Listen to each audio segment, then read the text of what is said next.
Hi everybody, today I want to show you how to dehydrate apples on the sun.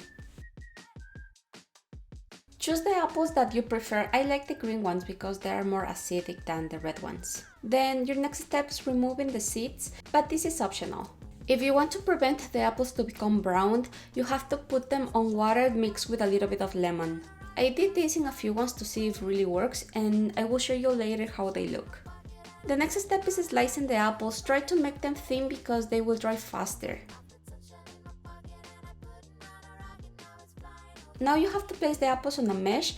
The mesh will help the air go through and the apple will dry both sides. Additional to the metal mesh, I like to place this fabric so insects cannot touch the apples. When the apples are ready, I place another metal mesh to cover them.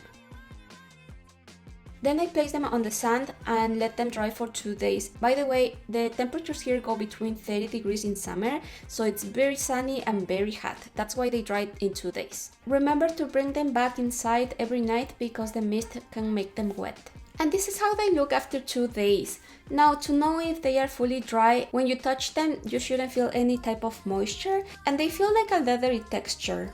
By the way, here you can notice that some apples are white, and those are the ones that I place on water with a little bit of lemon. The other ones are brown because I didn't place them on anything. Anyway, the flavor is still the same. Your final step is placing them in a container and you can have them there for a couple of months. These apples are so delicious because they taste more like candy and the texture is quite chewy, so it's just so yummy that I totally recommend you to do them. Don't forget to subscribe and share if you want to see more of these videos. Thank you so much for watching. Bye!